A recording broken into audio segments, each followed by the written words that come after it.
Wallahi jamaah, ada seorang syekh cerita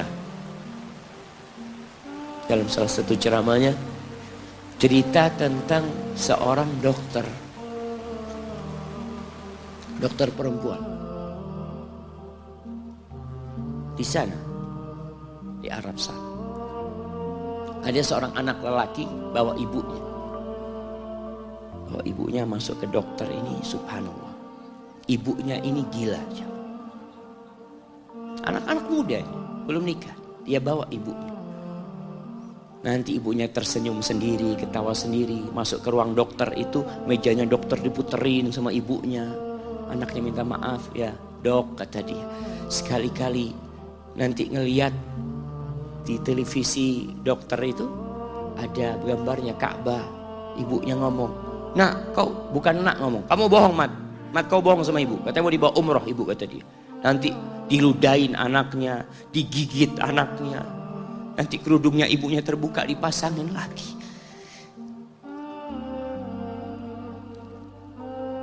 Itu dokter tanya sama anaknya, ini siapa? Kata dia. Ibu anak kata dia. Sejak kapan dia seperti ini? Sejak lahir. Loh, terus gimana engkau bisa lahir? Iya, sama kakek ana, ibu ana dinikahkan. Tapi 10 bulan diceraikan. Ya karena seperti ini, ana lahir dari rahim ibu ana. Dan seperti ini kelakuan. Iya kata dia. Engkau berbakti sama dia, kata dia. Dia kan gak kenal sama engkau. Iya, dia gak tahu sama ana. Tapi Allah tahu kalau dia ibu ana. Allah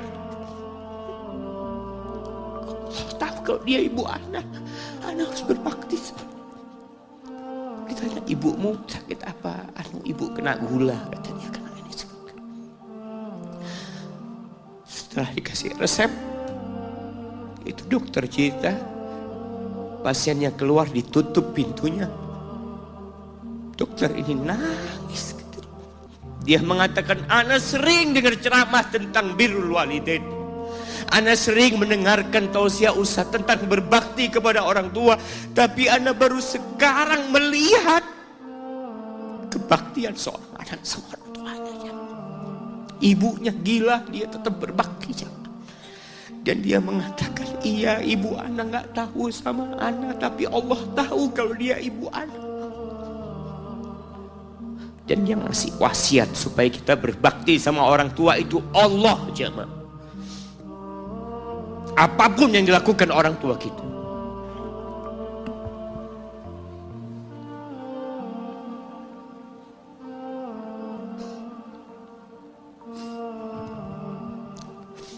Apalagi ibu.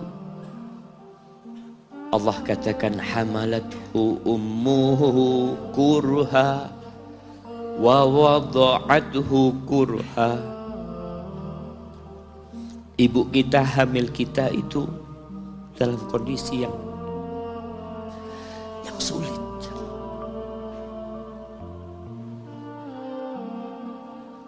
Ada ibu yang harus bed rest demi anaknya lahir.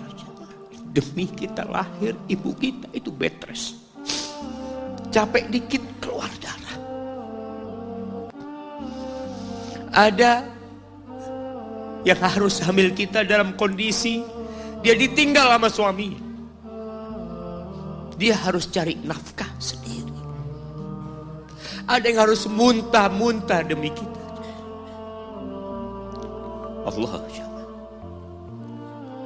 Lalu kita berdiri buat ibu kita. Capek. Diceritakan seorang, ya kita semua tahu ceritanya, tentang 3 orang yang masuk ke dalam gua. Kemudian gua itu tertutup dengan batu yang menggelinding. Lalu mereka bertawasul dengan amal soleh mereka. Salah satunya yang mengatakan, ya Rabbi, Allahumma, ya Allah, aku punya 2 orang tua.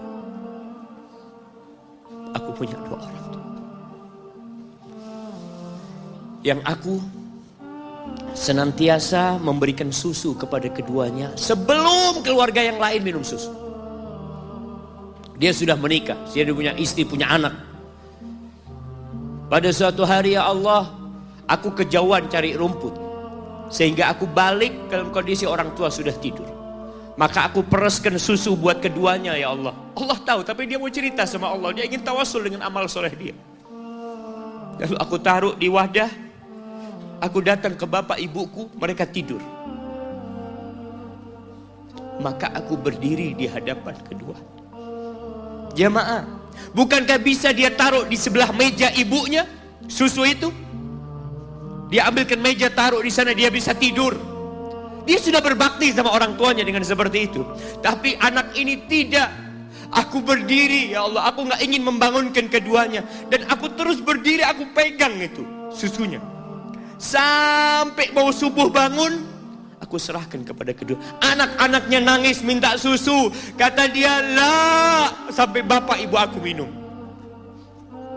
Kalian jangan minum. Kita kadang-kala sudah menikah lebih peduli sama istri kita, lebih peduli sama anak-anak kita. Nggak ada hadis yang mengatakan anak itu pintu surga, jemaah. Yang ada itu orang tua pintu surga. Kita peduli sama anak-anak kita. Beli oleh-oleh buat istrinya. Ditelepon istrinya mau apa, kepingin apa. Pernahkah engkau telepon ibumu? Tanya, Umi kepingin apa, Umi? Ana lagi dalam perjalanan, Umi. Jamaah, itu anak, Masya Allah, dia berdiri.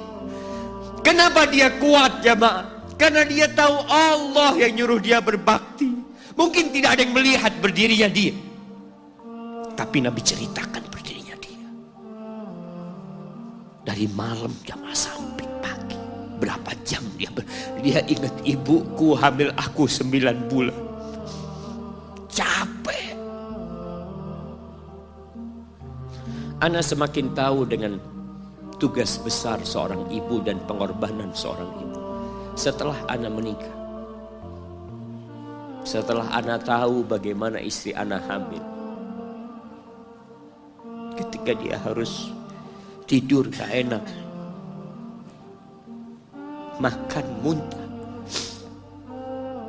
muntah aja, Ana melihat istri Ana sampai lemas dia muntah. Ana ingat, begini ibu Ana hamil Ana. Lalu kita lupa, jemaah. Kita sok sukses, mungkin engkau lebih sukses dari orang tua. Tapi kalau nggak ada bapak ibu, engkau nggak akan pernah lahir di muka bumi. Allah ceritakan ibunya hamil dia. Wa wada'athu kurha, dan melahirkannya dalam kondisi sulit. Kadangkala perut ibu kita itu disobek demi kita keluar dari perut ibu kita. Antum meninggalkan luka di ibu, itu dijahit. Kalau antum anak ketiga, Allahu Akbar, berapa kali dibelah perut ibu kita, tubuhnya jadi jelek gara-gara kita. Tapi dia nggak peduli, yang penting antum lahir dengan selamat. Kalau ibu kita dikasih pilihan, ini nggak bisa diselamatkan dua-duanya, salah satunya akan meninggal dunia.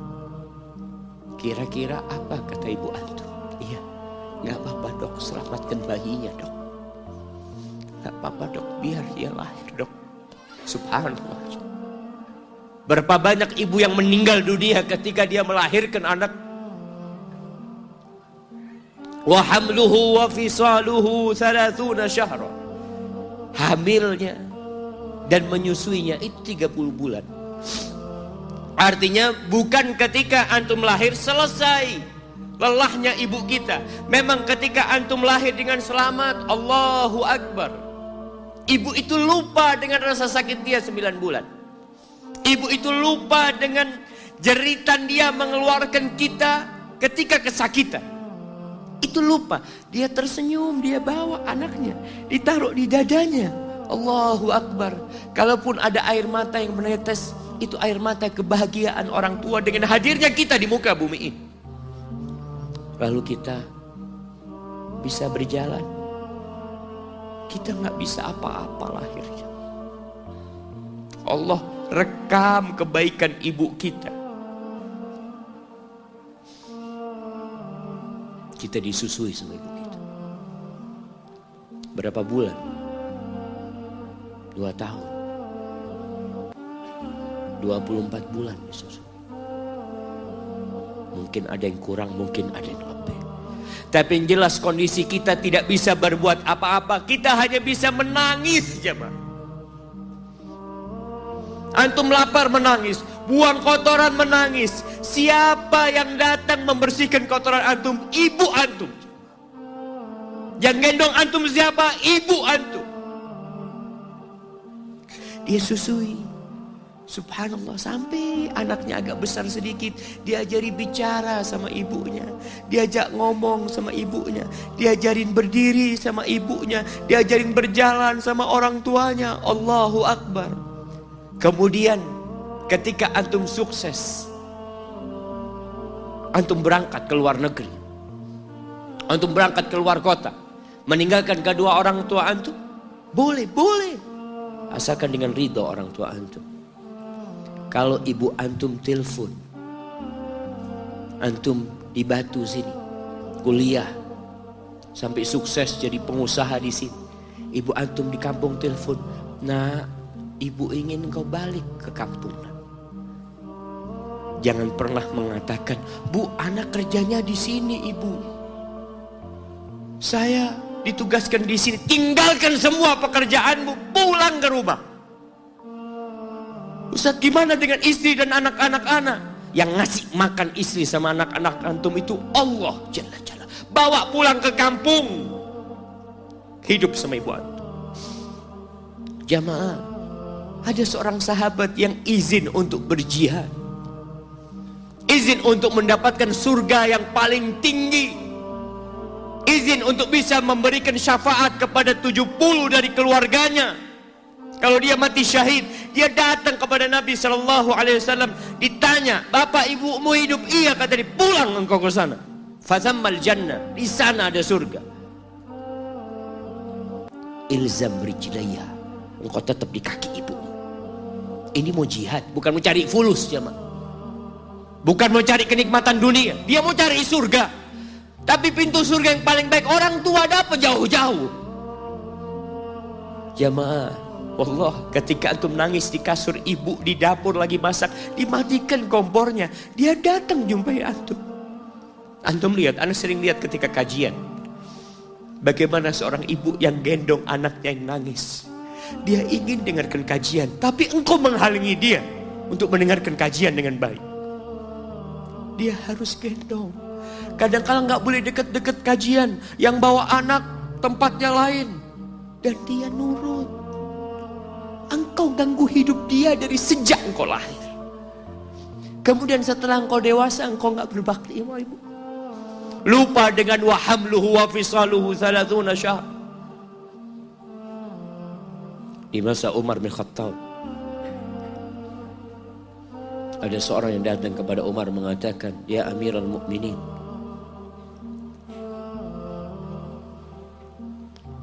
aku ini jadi kendaraan buat ibu. Aku ini yang membersihkan kotoran ibu, dan aku palingkan wajahku. Ibuku sudah lumpuh, gak bisa apa-apa, dan aku berusaha untuk berbakti sama dia. Aturani qad jazaituha. Gimana menurut? Apakah aku sudah balas kebaikan ibuku? Kata Umar, la. Kata dia, enggak, belum. Ya Amirul Mukminin, bukankah aku sekarang ini telah berbuat kepada ibuku seperti ibuku berbuat kepadaku waktu aku kecil? Artinya sama pekerjaannya sekarang ini. Aku yang menyuapin ibuku, aku yang membersihkan ibuku, yang mengantarkan dia ke kamar mandi. Semua yang pernah dilakukan ibuku, kira-kira sudah aku lakukan semua sekarang. Kata Umar, enggak sama, kata dia. Ibumu waktu merawatmu ketika engkau kecil, ibumu berharap engkau bisa hidup.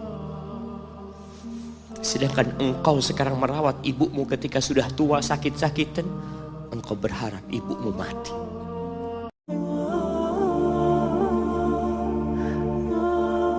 Lalu Ibnu Jauzi berdoa, Allahumma in adzabtani ghadan. Ya Allah, kalau kau besok mengazab aku, jangan kau kasih tahu orang-orang itu.